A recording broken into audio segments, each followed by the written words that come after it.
Mais cher John, nous devons quand même en parler. Avant que le président Tshisekedi n'arrive au pouvoir, le M23 n'existait plus. Personne ne parlait du M23. La personne qui a fait revenir le M23 au Congo et en négocié avec le M23 s'appelle le président Félix Tshisekedi. Ils ont habité les hôtels ici à Kinshasa et lui-même, d'ailleurs, président, avait reconnu qu'il n'était pas informé. Mais mec, ça, que ça ces gens-là. qu'on revienne Non, sur ça. non, cher John, s'il vous plaît, Oui. c'est très important. Pourquoi c'est très important? Là, Parce la que maison brûle. non, C'est cher soit John, éteindre les feux. cher John, c'est très Vous allez important. chercher à incriminer, Non, je à nous n'incrimine personne. incriminer les uns les autres. Non, je n'incrimine personne. Oui. Je suis en train de parler de la situation exacte de ce qui se passe à l'Est. Parce que le M23 n'existait plus. Il a fait venir le M23, je ne sais pas pourquoi. Et le M23 est rentré encore à la brousse pour tuer les Congolais. Maintenant, je ne sais pas qu'est-ce qui a été dit entre le président Tshisekedi ainsi que le M23. Nous pouvons même réactiver l'arme nucléaire. Je ne vois pas ce qui pourrait nous empêcher, ne serait-ce en dehors du fait qu'il y aura la pression diplomatique pour... Non, essayer attention, un peu on risque de nous traiter d'État voyou. Hein. bon, oui, je ne sais pas si la Russie est un État voyou. Je ne sais pas. Je ne sais pas si la Corée du Nord est un État voyou. Je ne sais pas si les États-Unis d'Amérique... Si Israël était un Je ne État. sais pas si l'Israël est un État voyou. Je ne sais pas. Je ne sais pas si USA C'est lui le premier des États. Et je ne voyous. sais pas si la France est un État voyou. Je ne sais pas si l'Iran est un État voyou, etc. Donc on peut s'offrir nous-mêmes parce que tout cela se trouve chez nous. Question juste de comprendre comment ils arrivent à fabriquer. On vole l'intelligence, on fabrique nous-mêmes. Parce qu'aujourd'hui, si nous avons une arme comme la Corée du Nord avec ce qu'a fait Kim Jong-un, je ne sais pas si nos voisins pourraient oser dire quelque chose. Moi, je crois que la guerre en soi qu'on est en train d'y vivre, en RDC, on peut accuser aussi le voisin rwandais, tout ça.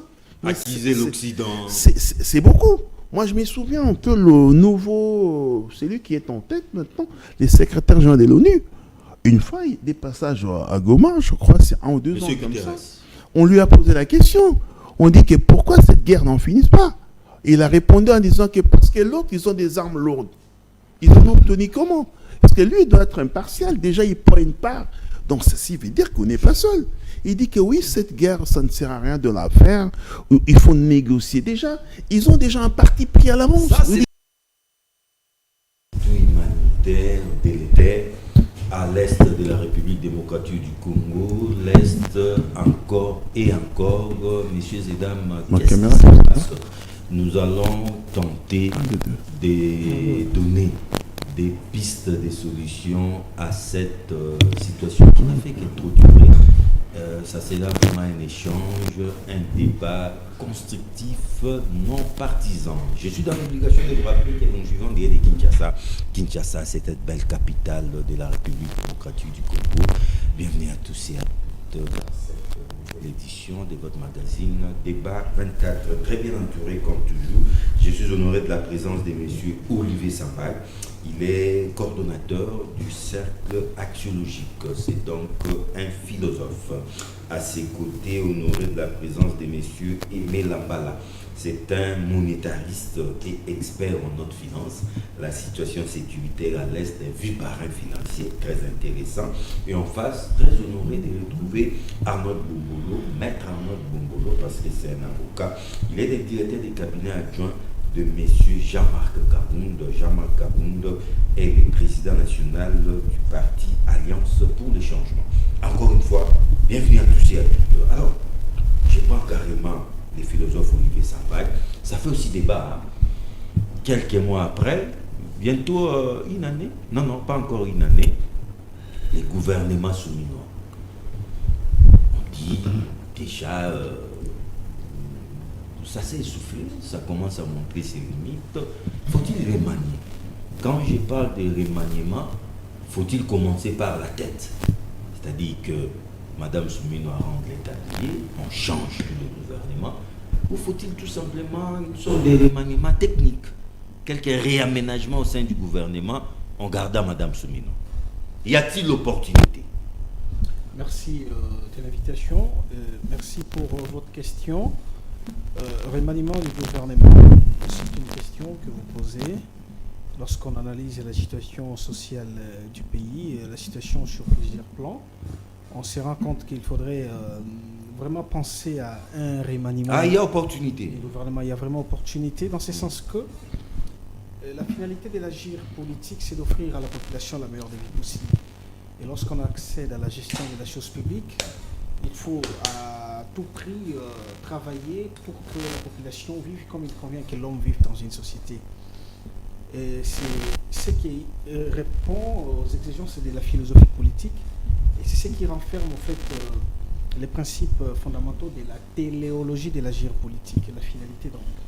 Alors, une fois qu'un gouvernement ne parvient pas à offrir à la population la meilleure des vies possibles, en ce moment-là, le gouvernement ne peut qu'en toute humilité démissionner et laisser la place aux personnes qui ont pu ascenser l'être intérieur pour que la chose publique soit gérée de façon efficiente. Mais il y a quand même quelques exceptions, comme le ministre Liaou, le VPN, fonction par rapport publique. à ce qu'il est en train de faire. En fait, sa gestion est rationnelle parce qu'il a compris que pour gérer, il faut connaître d'abord la population qu'on est appelé à gérer. Pour son secteur, il a maîtrisé sa population et il sait gérer. Aujourd'hui, il a offert un fichier électronique et des données démographiques du secteur des fonctions publiques qui permet à ce qu'on sache exactement où on a combien de fonctionnaires. Et il leur a même offert les cartes biométriques. Donc même si on doit remanier, on doit garder Jean-Pierre Liaou. Parce que ce que Liaou fait doit être généralisé. Parce que vous savez que ça fait 40 ans qu'on a fait le recensement dans ces pays et ça fait plus de 40 ans que les Congolais fonctionnent et vivent sans pièce d'identité. Déjà avec l'effort qu'a fait Liaou au sein du ministère des fonctions publiques, tout fonctionnaire aujourd'hui a sa carte biométrique et qui est comme la carte d'identité du fonctionnaire. Vous comprenez? Alors, il y a aussi un fichier aujourd'hui, on sait exactement combien de personnes partiront à retraite en 2027, en 2026. Le fichier est connu, il a donné ces fichiers-là. Si au moins on pouvait comprendre sa façon de travailler pour l'implémenter aussi dans tous les domaines, ça aurait été une bonne chose. C'est vraiment une très grande distinction pour ce qui me concerne en toute objectivité. Alors, on peut remanier en changeant des personnes, mais on peut aussi remanier les mentalités. Parce que nous avons un problème purement systémique. On a eu le gouvernement Ilon Kamba, qui était un gouvernement unique. Il n'y a pas eu des actions efficaces qui ont bénéficié à la population. On a eu le gouvernement Sama Lukonde 1 et 2. La situation sociale est demeurée telle qu'elle. On a eu le gouvernement Soumino 1. À moins d'une année, nous sommes au 7e mois. Ouais, 7e. Depuis qu'ils ont commencé. Mais vous allez vous rendre compte que rien ne marche. Et on pense déjà... Ah bon? Rien ne marche. On pense déjà au remaniement. Alors, ce qui sous-entend que le problème reste systémique. Il faut qu'on change l'homme congolais. Il faut qu'on puisse s'ouvrir aux valeurs. Il faut qu'on place vraiment des personnes vertueuses. Des personnes qui ont les mal en horreur. Des personnes qui sont disposées toujours à bien agir. Et en ce moment-là, les personnes qui sont remplies des valeurs républicaines telles que le nationalisme et le patriotisme, qui s'oublient, qui sont capables de tout donner, de tout faire pour offrir à la population la meilleure des vies possibles. En ce moment-là, nous ne saurions pas parler des remaniements, on ne saura pas se plaindre, à voir juste la gestion de la capitale. Le chef de l'État, la semaine passée, à voir comment est-ce qu'il a fait la ronde de certaines routes ici à Kinshasa. Vous allez vous rendre compte qu'il était consterné, je peux dire même, s'il faut aller loin, éploré, de constater la situation des routes. Ce qui montre réellement que ses collaborateurs ne l'aident pas et que lui, à son niveau, devait aussi C'était catastrophique. taper du poing sur la table pour sanctionner. Ailleurs, lorsque ça se constate comme ça, demain, ce sont des révocations ou ce sont des démissions qui suivent parce qu'à un certain moment, ce sont des fonctions quand même prestigieuses. Il ne faudra pas révoquer n'importe comment, avec toute élégance. On demande juste à ce que les ministres ou les responsables démissionnent pour l'honneur.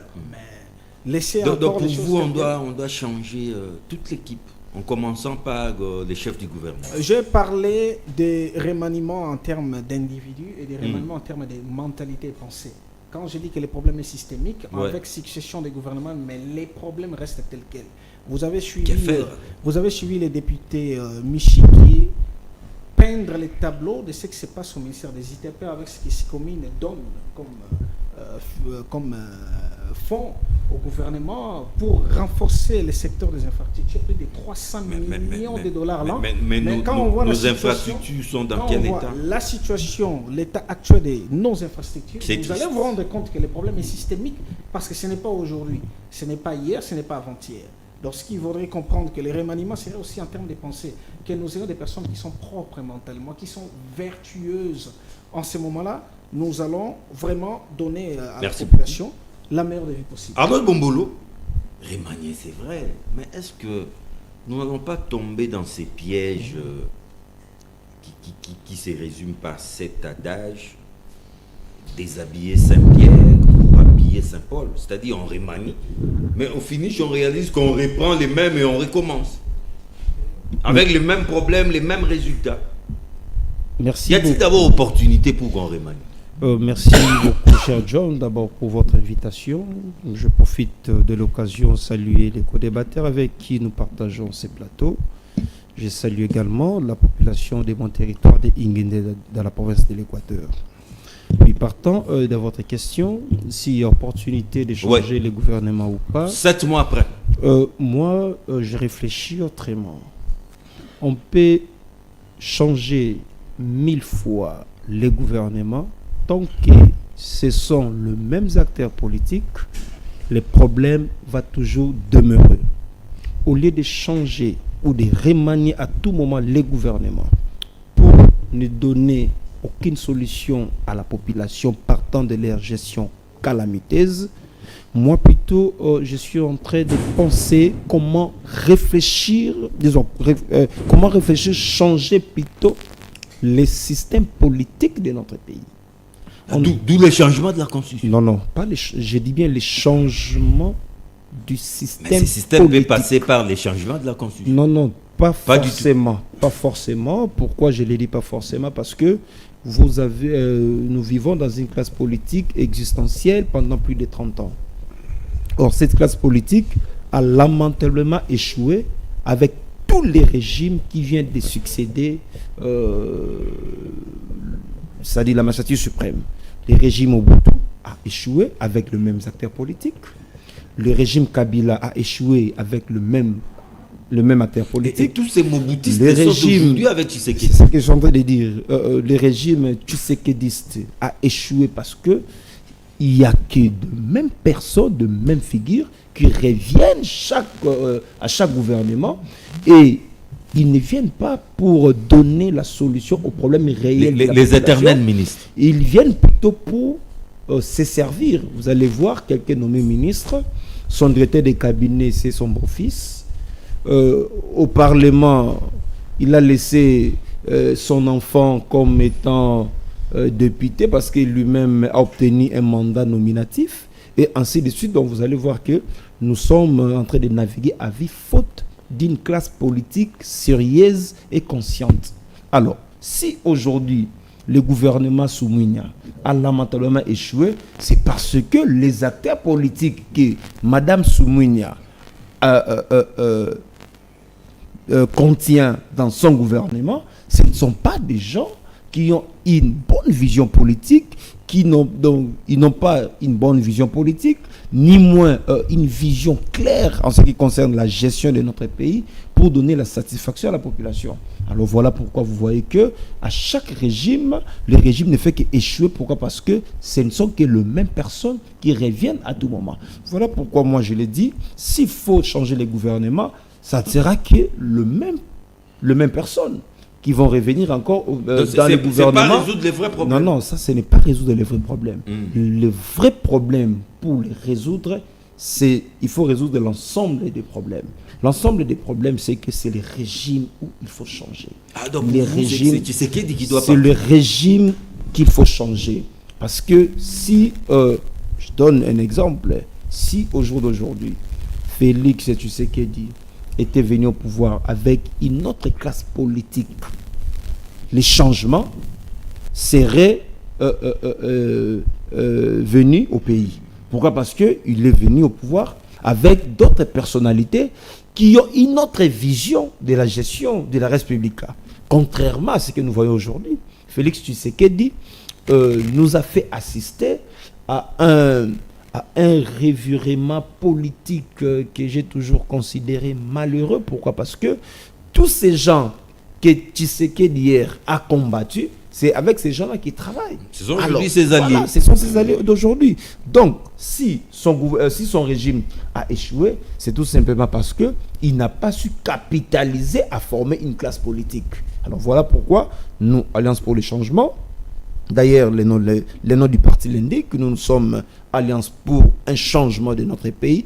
Si nous voulons que notre demain soit meilleur, il faut commencer à changer les systèmes politiques. Voilà pourquoi, au sein de l'Alliance pour le changement, dont l'honorable Jean-Marc Kabouni président, on a d'abord commencé à former l'homme politique congolais.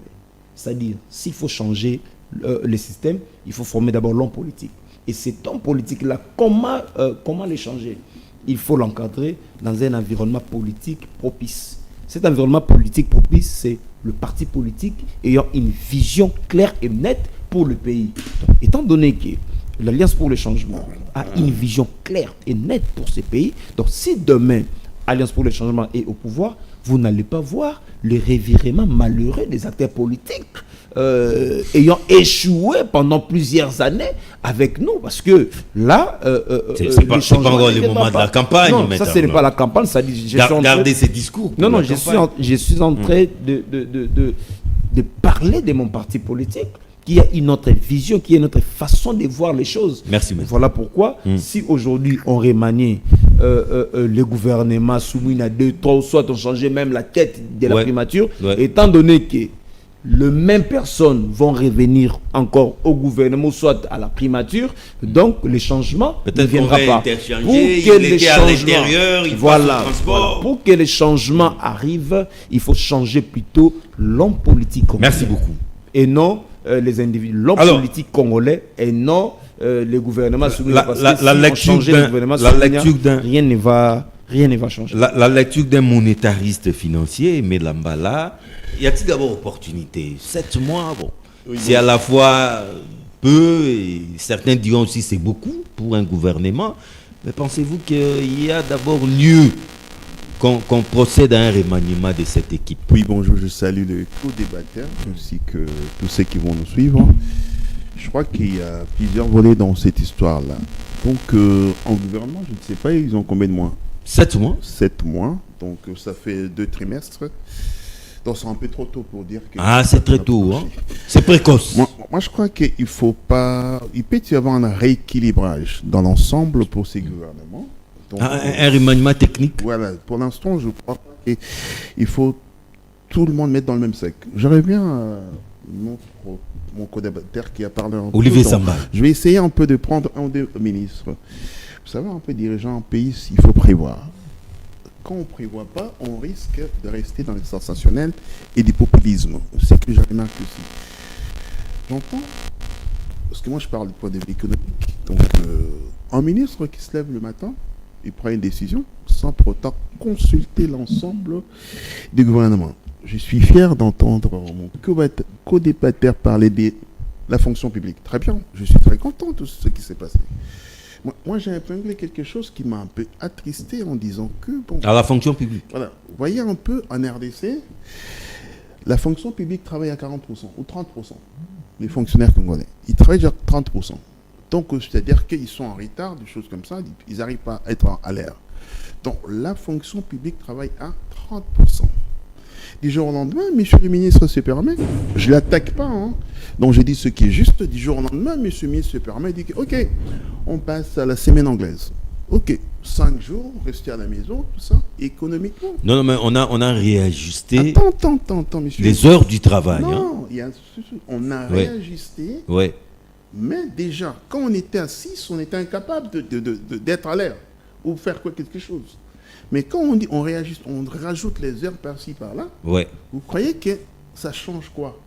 Autant rester ce qu'on avait. Parce que là, quand il y a un manque, il y aura un manque à gagner aussi le samedi.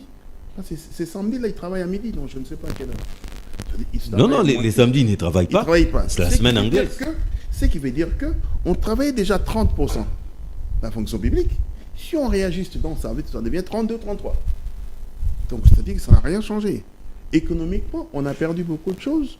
Économiquement, donc il y a un manque rien dans la caisse de l'État. Ce qui veut dire que, monsieur le ministre, je ne l'en veux pas, mais je crois que ceux qui l'ont conseillé, donc il devait encore regarder financièrement, économiquement, quand il y a un jour férié dans un État, donc l'économie en perd beaucoup. Comme à l'instar du mois de janvier. Voilà, Hein. j'en reviens sur Nous avons 4-5 jours fériés. La fonction publique, bon, très bien, tout ça, mais je l'en veux pas. J'ai dit que ce n'est pas en réduisant 2-3 fonctionnaires, tout ça. Mais ces gens, ils sont mal payés. Ces gens, il y a des petits soucis aussi, les fonctionnaires. Après, les temps passés à travailler, servir l'État, donc ils ressortent, même on peut dire qu'ils vont à la retraite, tout ça, c'est correct.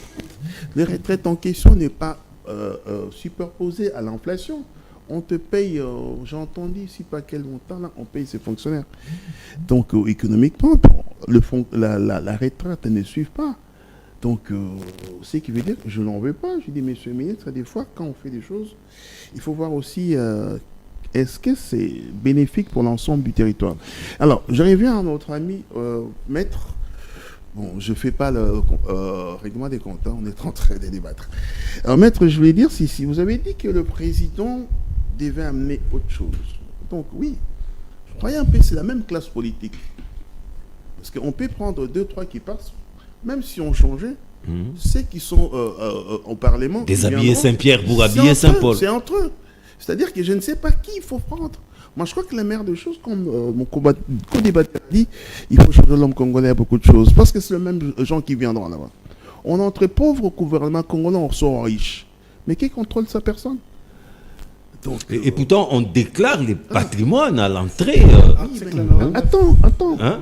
Il y a un problème. On déclare les patrimoines. Il y a un problème.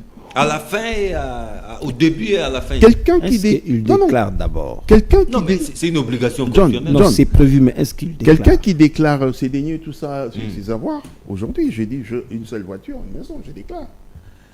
Mais 2 ans après, je deviens ministre encore. Bah, je vais déclarer encore 4 maisons, 7 maisons, tout ça. J'ai eu ça où? Donc, j'en ai profité quand j'étais ministre. Ce qui veut dire que, donc, étant ministre, cette épouse, ça a déclaré encore plus pour demain. Donc là, bon, quand le maître dit qu'il faut du nouveau 40%, donc moi je crois que dans les gouvernements, il y a 40% des gens qui sont, on renouvelle, mais les 60% c'est des nouveaux qui entrent. C'est pas même peut-être, c'est des gens nouveaux qui entrent dans les gouvernements. Donc 40 et 60, donc il y a plus de nouveaux que des anciens. Bon, on ne peut pas tout enlever, donc on peut garder certains. Il y a toujours un noyau qu'on garde. Il faut toujours ceux qui méritent, ils peuvent être là. Bon, comme exemple, disait monsieur le ministre de la fonction publique, il a mérite. Les ministres de la justice. Le ministre, je ne peux pas me prononcer là-dessus, ministre de la justice, je ne sais pas si... parce que restons dans l'émotion. Sans je dis, je parle ministre de la justice, c'est un peu l'émotion. Parce qu'il est sur le terrain, tout ça, c'est un peu l'émotion des Congolais. Il décide sur l'émotion. Jugeons quelqu'un une année après, on dira, tu sais qu'il a fait. C'est comme Madame Soumino, je ne dis pas qu'elle n'a pas, elle mérite tout. Il y a des ratés quand même, hein. Laissez-la le temps. Une année après, on peut faire les points. C'est pas du jour au lendemain, dit qu'on ne veut pas d'elle, tout ça. Donc, quand on dit les personnalités, beaucoup de choses, je vais bien. Donc, ce n'est pas tout le monde qui a la chance d'être ministre. Une fois ils sont ministres, hein. Moi, je crois qu'il faut changer d'abord la mentalité des Congolais. Parce qu'il n'y a pas les autres personnes qu'on va chercher pour devenir ministre. C'est la même tête. Mais qu'est-ce qu'il fait? On en a parlé avec vous il y a, je crois, 1 mois, 2 mois. Qu'est-ce qu'il a donné récemment, maître? On en parlait un peu l'état général de la justice. Qu'est-ce qu'il y a eu? Moi, je vous ai dit, tout ça, c'est pas la justice est malade, non. C'est l'homme congolais qui est malade, qui apporte sa maladie à la justice. Et qu'est-ce qu'il a donné depuis? On a oublié, c'était une chanson de départ, on n'en parle plus. Il y a eu une succession des états généraux, de tourisme adéquat, tout. C'était une façon un peu de faire sortir un peu l'argent de la caisse de l'État pour organiser un peu le bal des retraités pour certains, je pourrais dire. Voilà un peu. Merci beaucoup. Alors, les nœuds du problème aujourd'hui, Olivier Sambaï, la situation sécuritaire aux alentours de la ville de Goma est vraiment confuse. On ne sait pas dire avec exactitude ce qui se passe. Mais une chose est vraie, les FRDC n'ont pas encore dit leur dernier mot. Ils se battent pour protéger, sécuriser la population de cette partie de la République ainsi que leur bien. Mais aujourd'hui, nous avons beaucoup plus nous plonger dans de pistes de solutions. Olivier Sambaï, on traite un mal par ses causes. Il faut d'abord connaître les causes d'un mal pour bien les soigner. Qu'est-ce qui se passe dans cette partie de la République et comment les soigner? Bon, je viens de recevoir un message tout de suite de la part de la RFI. Nous sommes ici sur le plateau, je ne sais pas exactement ce qui se passe. Il est demandé à tous les ressortissants du Royaume-Uni de quitter Goma. Bon, mais l'authenticité de...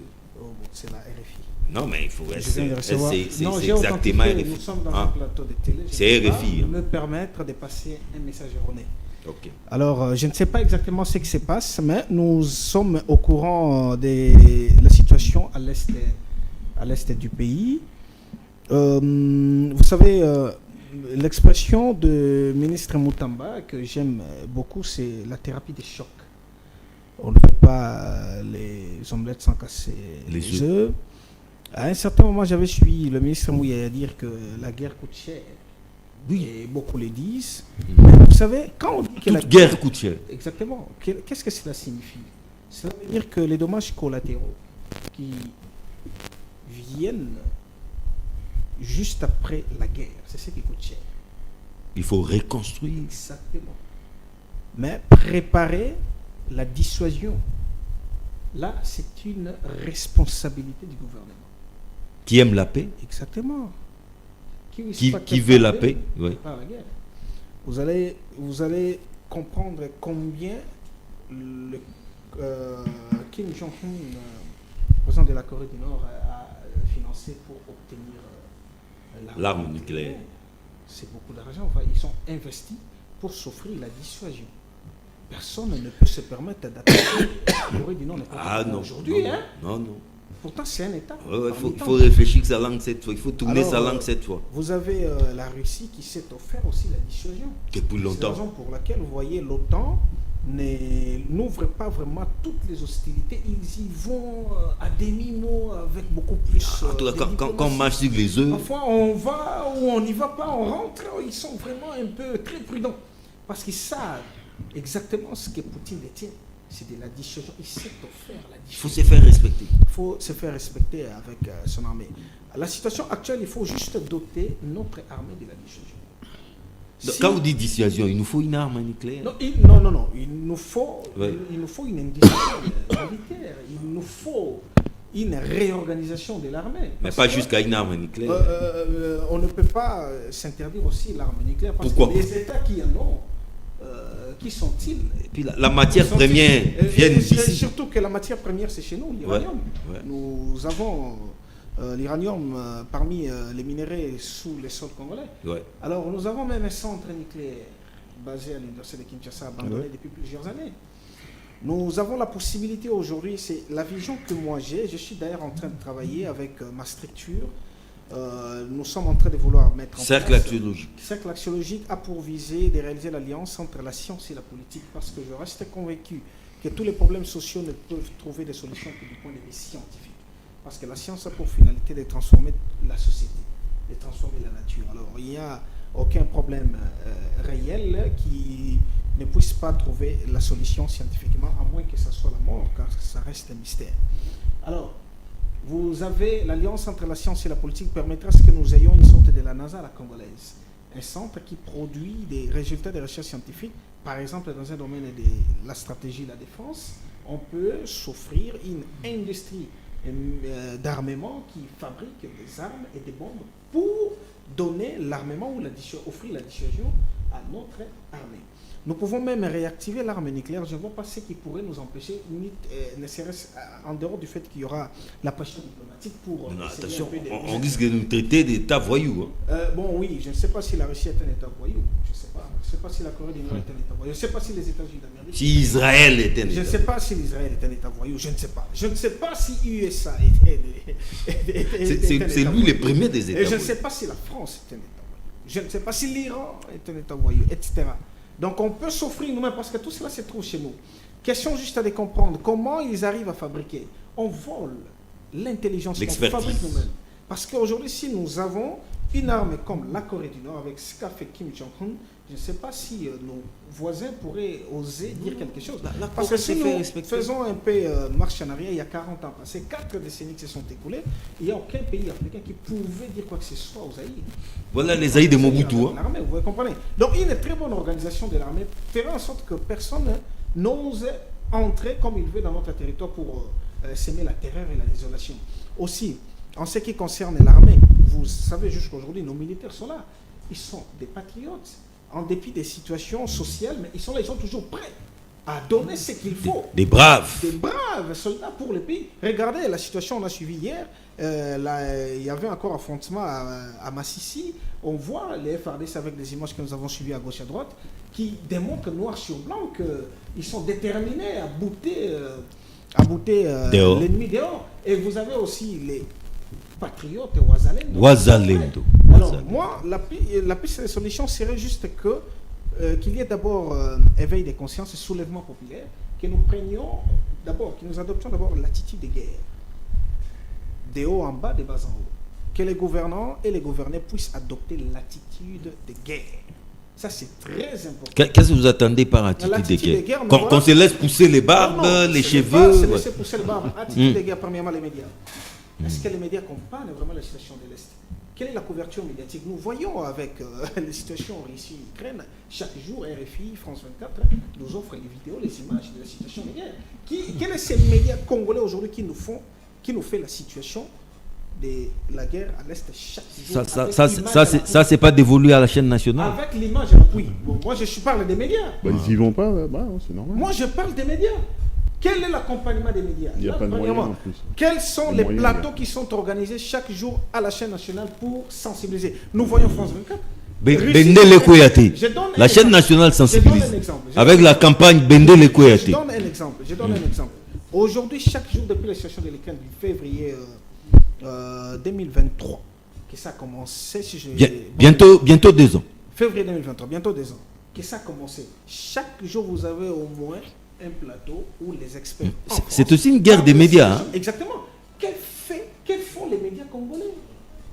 Quelle est la ligne de conduite donnée par CESA? Quelle est la ligne de conduite donnée par les ministres de la communication et des médias sur la situation de l'Est? Que font les médias? Quelles sont les conférences? Non, la ligne de conduite médiatique est la prudence. Non, la ligne qu'on n'en parle pas trop. Qu'on n'en parle pas trop. Organiser des plateaux chaque jour pour dénoncer. Mais avec des experts. Avec des experts. Des experts, bien sûr. Là, je parle de la chaîne nationale. Non seulement chaîne nationale, mais même toutes les chaînes privées peuvent prendre ces problèmes à bras le corps. Non, mais il faut les moyens pour les faire. Les moyens, mais que les rôles du gouvernement. Subventionner les chaînes s'il le faut. Ouais. Ce sont des chaînes privées. Chaque jour, on se réveille avec une information où on donne la situation en temps et pour qu'on sache exactement ce qui se passe. Il y a eu des avancées. Parce que quand on ne communique pas, ça donne lieu à des supputations, même les plus folles. Hein. 2 jours passés, il y a eu des avancées des FARDC. Mais quelle a été la récupération médiatique? Quand je parle de l'attitude de guerre, c'est celle-là. Parce que moi, je fais mes efforts de mon côté. Je suis en contact avec les compatriotes qui sont à l'Est chaque jour. À Goma, je reçois des informations. Vous avez des antennes là-bas? Je reçois des informations avec nos compatriotes. Ma soeur, dis-moi, qu'est-ce qui se passe? Comment vous êtes réveillés aujourd'hui? Ah non, aujourd'hui, ça va, la situation est comme ça. Mais est-ce que les médias font leur travail suivant la ligne de conduite définie par le gouvernement? C'est ça la récupération, voir l'attitude de la guerre. L'attitude de guerre, c'est aussi, par exemple, nous organiser en interne soulèvement populaire. Où sont les marches? Pour dénoncer ce que fait le Rwanda. Où sont les marches? Les marches de protestation. Où se trouve l'ambassade du Rwanda? Qui n'est pas encore fermée. Qui n'est pas encore fermée. Donc nous sommes dans une situation où tout semble être normal. On n'a pas l'attitude de guerre. Il faut manifester cela. Des manifestations au quotidien, ça brille à l'Est, mais à Kinshasa, il faut qu'il y ait sensibilisation tout azimut. Alors là-bas, au Kasaï, Bandoudoukon, au central, sensibilisation tout azimut. Merci. Pour que la communauté internationale comprenne exactement que ce qui se passe en République démocratique du Congo, c'est vraiment Bombolo, une situation les moins qu'on puisse dire est que la situation sécuritaire à l'Est et son cortège inévitable qui est l'aspect humanitaire, avec des populations déplacées, des enfants, des femmes, des vieillards en détresse. Le moins qu'on puisse dire, la situation est confuse. Mais moi, si on peut aujourd'hui se focaliser sur là où les pistes des solutions, Arnaud Bombolo. Cher John, j'aimerais d'abord rebondir au premier sujet et puis... Remaniement. Oui, revenir au premier sujet parce que le philosophe Olivier Sambaï a jeté des fleurs au ministre de la fonction publique, Marcel Yaou, du fait pour lui de maîtriser l'effectif des fonctionnaires de l'État. Je ne sais pas si c'est vrai ou faux. Maintenant, moi, je veux parler des conditions de vie de nos fonctionnaires. L'IAU allait réussir dans son secteur si les fonctionnaires de l'État travaillaient d'abord dans de bonnes conditions. Va à la fonction publique. À part la peinture devant l'immeuble, mais entrez dans l'immeuble, vous allez voir que certains fonctionnaires ne travaillent pratiquement pas parce qu'ils ne savent où s'asseoir. Non, mais ça a été requinqué. Hein? Non, ça a été requinqué. Cher John. Oui. Cher John, vous pouvez aller... J'y étais une fois, vous pouvez maître... prendre... Non, peut-être du côté de l'école de... Comment on appelle ça? L'école de quoi? De la fonction publique. La fonction publique a une autre image. Hein? La fonction publique aujourd'hui a une autre image. À part ENA, à part du côté bâtiment ENA, où il y avait déjà réhabilitation depuis Matata Pogno, mais je vois, il n'y a rien du tout. Si vous entrez au sein du bâtiment, vous entrez dans les différents bureaux, vous allez voir que les gens n'ont pas là où ils peuvent s'asseoir. Les gens sont peut-être, si ils ont là où ils peuvent s'asseoir, c'est-à-dire dans des chaises archaïques. Va dans nos différents ministères, voir comment les fonctionnaires travaillent. Les fonctionnaires de l'État, les fonctionnaires congolais n'ont pas un bon salaire. Donc, il ne faut pas dire que le ministre de la fonction publique a réussi du fait pour lui de maîtriser l'effectif pendant que les mêmes fonctionnaires là travaillent dans de très mauvaises conditions et ils n'ont pas un bon salaire. Maintenant, je reviens au deuxième sujet. Situation sécurité. À la situation sécuritaire Piste à l'est des du solutions. pays. Moi, personnellement, ça me fait mal de voir que la population congolaise est en train de souffrir. La population congolaise continue toujours à mourir, faute à une politique publique claire en ce qui concerne la politique de la défense nationale de notre pays. Vous savez, cher John, nous devons quand même en parler. Avant que le président Tshisekedi n'arrive au pouvoir, le M23 n'existait plus. Personne ne parlait du M23. La personne qui a fait revenir le M23 au Congo et on négocie avec le M23 s'appelle le président Félix Tshisekedi. Ils ont habité les hôtels ici à Kinshasa et lui-même, d'ailleurs, président, avait reconnu qu'il n'était pas informé. Mais mec, que ces gens-là... qu'on revienne sur ça. Non, cher John, s'il vous plaît, Oui. c'est très important. Pourquoi c'est très important? Là, Parce la que... maison brûle. Non, Ce cher sont à John, éteindre les feux. cher John, c'est très Vous allez important. chercher à incriminer, Non, je à nous n'incrimine personne. incriminer les uns les autres. Non, je n'incrimine personne. Oui. Je suis en train de parler de la situation exacte de ce qui se passe à l'Est. Parce que le M23 n'existait plus. Il a fait venir le M23, je ne sais pas pourquoi. Et le M23 est rentré encore à la brousse pour tuer les Congolais. Maintenant, je ne sais pas qu'est-ce qui a été dit entre le président Tshisekedi ainsi que le M23. C'est au président Tshisekedi de nous éclaircir là-dessus. Cher John, la situation à l'est de notre pays,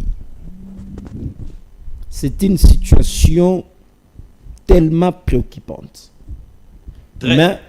Mais l'attitude de notre président de la République, c'est comme si la situation ne lui préoccupe pas. Il doit garder son sang-froid. Non. Pendant que ça Il ne doit pas se mettre à paniquer. pendant que ça qui tombait, notre président était dans des voyages. Tombé entre guillemets. Hein, Oui, entre guillemets. La guerre est aussi médiatique. Oui. Il ne faut pas confirmer Non, ici non, que ça. je ne confirme pas, j'ai Ok. parlé l'information qui nous a été livrée tous. Malheureusement, le président Tshisekedi n'était pas au Congo. Et à chaque fois qu'une localité est prise par le M23, j'ai toujours constaté l'absence du président de la République. Je ne sais pas si cela est fait. Peut-être une simple coïncidence. Non, non, cher John, nous avons plusieurs localités. Vous savez, nos localités. Par exemple, je prends Saké. On m'a appris que ces localités ont quand même une grande superficie. Ce n'est pas... Ouais, c'est une grande agglomération. Voilà, ce n'est pas une localité avec une petite superficie. Alors, moi maintenant je me demande, pourquoi à chaque fois qu'un territoire du pays, une localité de notre pays est entre les mains du M23, le président Tshisekedi a été toujours absent au pays. Voilà pourquoi les philosophes vous ont parlé de l'attitude de la guerre. Donc le président Tshisekedi ne donne pas l'impression que le pays est en guerre. Il s'habille comme il veut. Donc d'après vous, Il voyage comme il veut. Non, maître, là je vous cher arrête. Cher John. Non, on ne doit plus s'habiller. Cher John, mais vous êtes très bien non, habillé. il est Vous le êtes très bien habillé. commandant C'est aussi ça suprême. l'attitude de la guerre. Cher Ouais. John, il est le commandant suprême. Donc il ne s'habille plus. S'il vous plaît, il est le commandant suprême de notre forces armées congolaises. Et par conséquent, il ne doit plus s'habiller. Le commandant suprême Oui. étant une attribution constitutionnelle reconnue au pouvoir du président de la République, d'ailleurs c'est lui qui préside le Conseil supérieur de la défense, pendant l'état de guerre, le président doit avoir l'attitude de la Il guerre. n'est plus s'habiller. L'attitude, non, je ne dis pas de ne pas s'habiller, mais il doit quand même s'habiller en tenue militaire. Ah bon? En tenue militaire. Là, ça résout quel problème? Cher John, Ouais. la Donc guerre... le fait qu'il s'il vous s'habille en plaît. tenue militaire, on Cher trahit. John, La guerre est finie. Cher John, la guerre a une dimension philosophique Et psychologique aussi. et psychologique. Si aujourd'hui, par exemple, président Tshisekedi portait une tenue militaire, il fait ne fût-ce qu'un tour à l'est du pays. Mais ça va réarmer moralement d'abord nos militaires. En 1998, lorsque la RDC a été agressée, Mais je n'avais jamais vu Mouzé en tenue non, militaire. Mouzé était en tenue militaire à un moment donné. Mouzé en tenue Oui, militaire. Mouzé en tenue militaire. Et d'ailleurs, Il les était tout jours, le temps en safari. les jours où le ministre de la communication à l'époque, le nom m'échappe, Didier Didier Moumengi, a lancé sa campagne pour sensibiliser la population à la RTNC, il était en tenue militaire. Ouais, les militaires, oui. Pendant Et tous les ministres, que Mouyaya, les mots vassals. le ministre de la communication, le pays est en guerre, mais lui veut être toujours en costume avec ses pantalons d'ongui. Il vient là et puis, mais monsieur, on est où là? On est où là? Donc, vous voulez que Alors, les ministres soient en culotte? Non, pas en culotte, c'est-à-dire il doit avoir l'attitude de la guerre. L'attitude de la guerre, c'est-à-dire non seulement organiser des émissions ou soit subventionner les chaînes, parce qu'on peut subventionner les chaînes. Mais dès lors qu'il n'y a pas un message de la campagne contre l'agression que notre pays a toujours subie, cette campagne-là va faire quoi? Il doit donner la ligne médiatique pour la guerre. Mais jusque-là, il n'y a pas une ligne médiatique pour la guerre. Si aujourd'hui vous êtes journaliste, on vous posait la question, quelle est la ligne médiatique que le ministre de la Communication a donnée aux médias? Soutien total au FRDC. Non, non, ça c'est un terme creux. N'a pas un contenu. Soutien total. Bendele Kouyaté. Oui, Bendele Kouyaté, c'est-à-dire quoi? Et c'est ça qui va faire en sorte que nos militaires gagnent la guerre? Ce n'est pas ça. Mais c'est pas le fait aussi qu'il va Non, se mettre non, en non, tenue non, non, militaire que nos forces armées vont gagner la guerre. Non. D'ailleurs, si aujourd'hui, on veut mobiliser la population. Avec quelle attitude? Vous venez, non, chers amis, vous voyez, venez. Mais non. Il faut hausser les tons. Le 1er février, il faut voir l'attitude. Nous allons tous prier pour les femmes. Didier Moumengue à l'époque, le monsieur est encore vivant. Si Mouyaya veut, il n'a qu'à s'inspirer à ces messieurs. Il n'a qu'à aller Et ça a mis fin à la guerre. voir le monsieur. Mais bien sûr, la population congolaise était mobilisée et les Quinois ont capturé en main les Rwandais. Ici à Kinshasa. Merci, ici au pays. J'ai compris, c'est une question d'attitude. Je vous reviens à vous, les temps d'apprendre la guerre vue par un monétariste financier, cause et remède. Moi, je reviens un peu, rebondis un peu, comme c'est qu'on a parlé un peu du gouvernement souminois. J'ai un petit conseil à donner. Vous tenez à ça. Hein? Donc, c'est qui plombe un peu, depuis longtemps, différents gouvernements, il n'y a pas un modèle économique. Pour l'instant, on a vu tout ça, il travaille comme ça. Je dirais à madame, si même son ministre des Finances, tout ça, donc tous ceux qui se sont succédés, il n'y a pas un modèle économique sûr à suivre. On ne sait pas l'économie congolaise résulte en quoi. Qu'est-ce qui fait qu'il y a croissance? Bon, on peut parler de minier, tout ça, mais ça ne crée pas de la valeur, tout ça, ni de l'emploi. Donc, un conseil dans l'avenir, madame, s'il faut vraiment, le ministre des Finances, donc central aussi, il faut qu'il y ait un modèle économique sûr. Pour l'instant, on a vu, il n'y a pas un modèle économique sûr pour vraiment relancer l'économie en RDC. Je reviens maintenant à ce qui se passe, le 2 coups de bataire, on parlait. Ouais. Ben, moi, je crois qu'on l'Est, encore et encore. On a une période un peu d'élignon. Je sais qu'on peut vous parler, tout ça. Donc, la période en est que il faut oublier un peu nos querelles politiques. Il faut oublier tout ce qu'on a des côtés. Le président, je ne suis pas pour lui. Je dis que je vois que ce monsieur, il se donne corps et âme chaque fois. Chaque fois, il y a des réunions avec les autorités militaires, sécuritaires, tout ça. Ce n'est pas pour rien dire. Donc, je crois que le monsieur fait un effort. Malheureusement, avant d'y aller trop loin, cette guerre est faite par qui? C'est nous-mêmes, Congolais. Ah bon? C'est entre nous, M23, qu'on sort, c'est les Congolais entre eux, mais appuyés par le Rwandais derrière. C'est-à-dire que les Rwandais prennent attache sur nous. Parce que quand on a eu la guerre passée, on en a parlé. Tous ceux qui sont aujourd'hui, qui bombent les torses en disant quoi que ce soit, ils y étaient aussi dans l'autre partie. Ils étaient appuyés comme eux aussi. Donc, ça revient ce qui était dans le passé, c'est la même chose. Donc, je crois que c'est la période, parce que la période n'est plus de faire un peu cavaler seul. Le président, je crois que c'est la personne qui dort mal parmi nous tous. Ah oui, hein. Donc, c'est un monsieur qui dort mal, il fait des insomnies, tout ça. Donc, il faut comprendre à cette personne-là. Habillé comme de militaire, ça ne change rien. Moi, je crois que si les ministres de la Défense s'habillaient aussi, je pourrais dire oui, mais la communication, c'est... Oui, il fait qu'il donne les informations... Sur les traces de Didier Moumengue. De tout ce qui est, en général, hein, économique, donc politique du gouvernement. Donc, si les ministres de la Défense s'habillaient comme ça, bon, c'est pas un militaire, c'est un civil, donc je crois que ça n'a pas d'impact de tout. La meilleure des choses, comme disait mon co-débatteur en premier... La dissuasion. Il faut...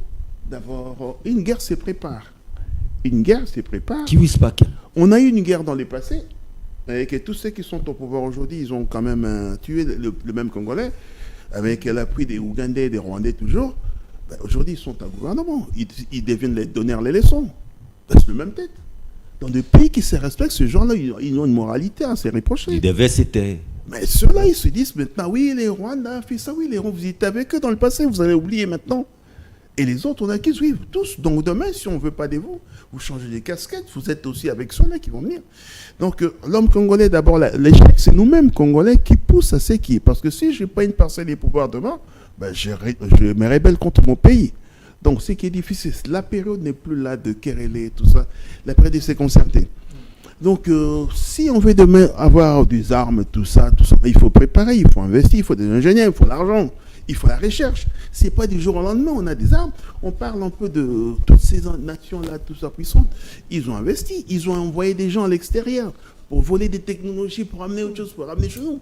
Mais nous, on peut dire, oui, vous achetez les armes, oui, vous dépensez l'argent, mais vous avez tout ce qui est minéré ici, terre rare, tout ça.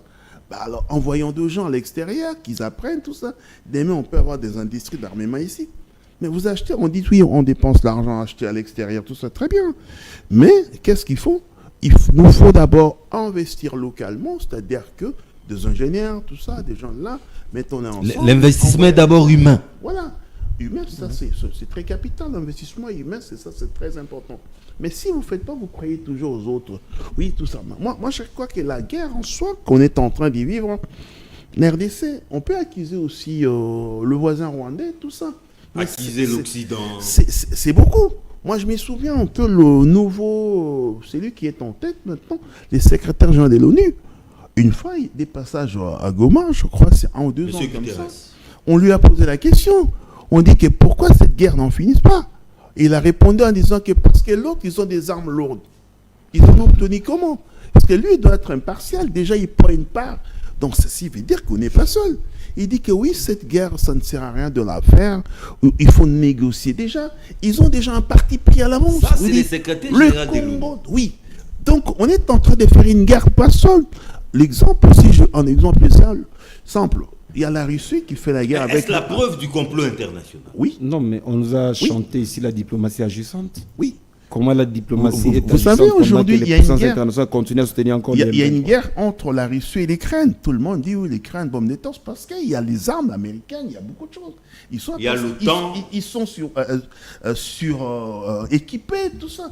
Mais s'il n'y avait pas ça, ils allaient tomber. Mais c'est comme en RDC, tous ceux qui sont derrière parce qu'ils sont appuyés, tout ça militairement. Je suis contre la guerre, j'ai dit que revenons au bon sens. Donc le chef d'État, il est là, donc lui, il a intérêt à voir qu'est-ce qu'il peut faire pour sortir de cette ornière, qu'est-ce qu'il peut faire pour qu'on puisse vraiment réussir cette hécatombe.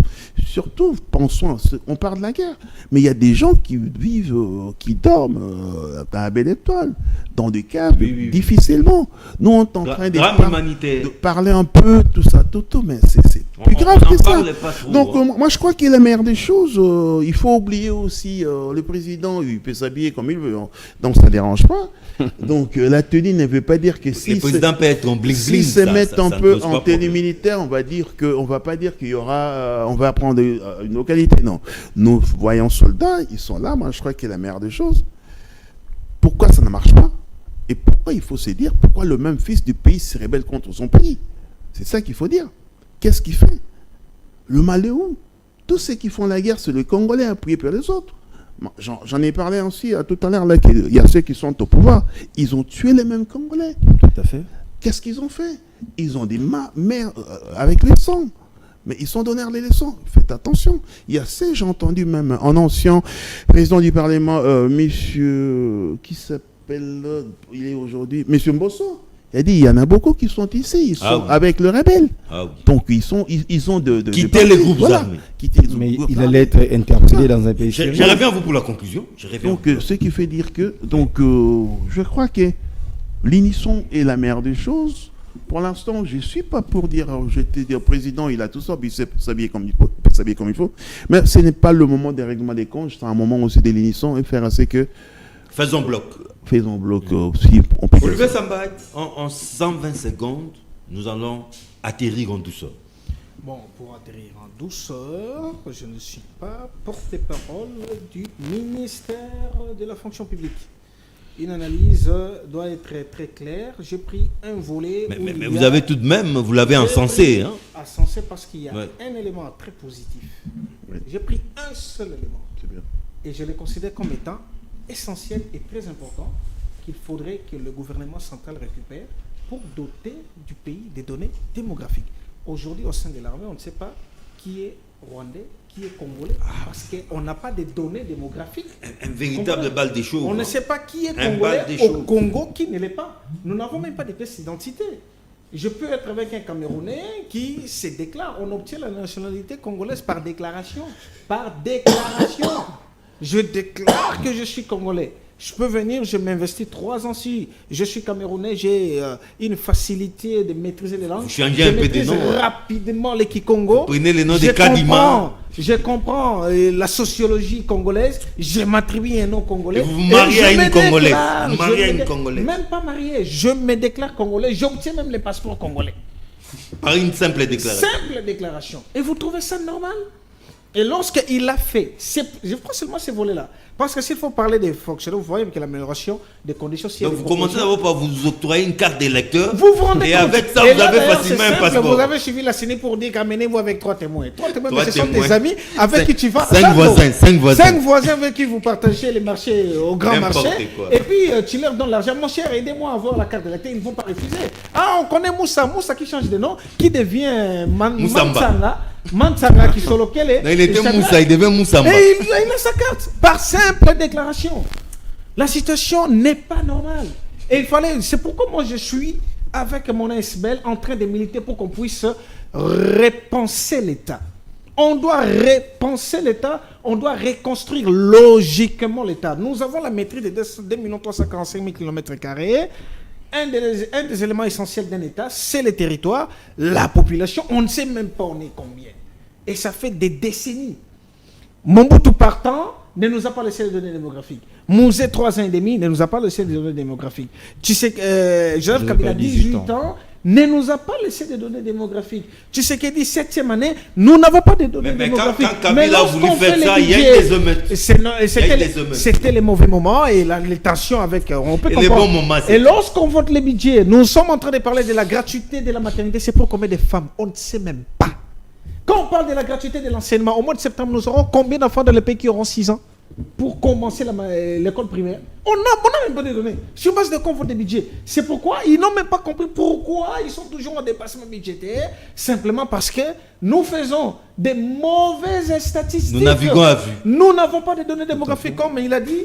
Nous naviguons à vue. On ne sait pas où on va, mais on y va quand même. Que les projets construits dans ces pays bien constitués à réaliser dans 10 ans et qui suit des évaluations semestrielles, trimestrielles ou annuelles. Nous n'en avons pas.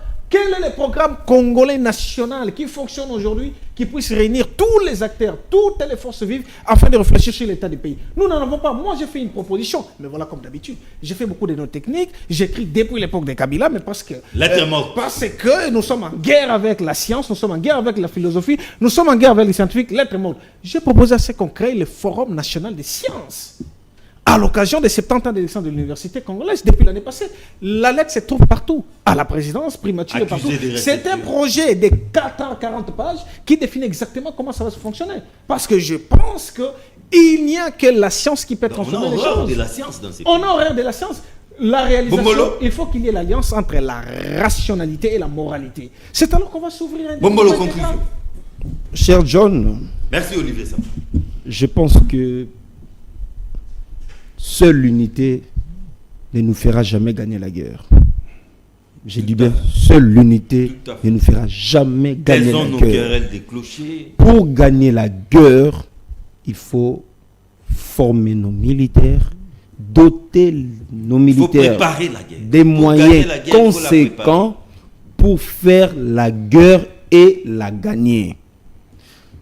La République démocratique du Congo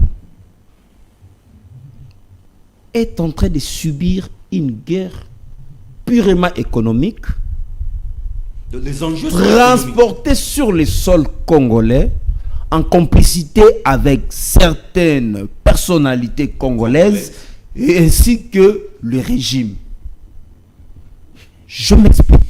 Pourquoi je dis ainsi que le régime? Je m'explique. Le M23 n'existait plus. Comment le M23? Nous tous, on savait que le M23 s'est trouvé déjà au Rwanda. Là, vous répétez. Non. Je suis dans ma conclusion. S'est trouvé déjà au Rwanda. À la surprise de tout le monde, on avait suivi un communiqué signé par les gouvernements et les M23. Et nous étions tous scandalisés. Donc, la guerre qu'il y a à l'est de notre pays, étant une guerre économique, si on avait des gens capables, soucieux de ces pays, on allait déjà mettre fin à la guerre qui est à l'est de notre pays. Étant donné que, parce qu'ici, on vient de citer, Mbosso avait dit, quitter les groupes armés. Donc Mbosso savait qu'au sein du Parlement, ou soit au sein de la République, au sein des institutions, il y a des traîtres qui sont derrière tout ce qui se passe à l'est du pays. Il fallait les Mais dénoncer en ce comment moment-là. Bosso n'a jamais fait l'objet d'une interpellation devant nos services pour qu'il nous explique, pour qu'il explique même aux services, afin que les services puissent mettre la main Sur ces gens. sur ces gens-là, et puis qu'il y ait un procès public qui soit condamné. On s'est limité à une simple dénonciation. À une simple dénonciation, ce qui n'est pas normal.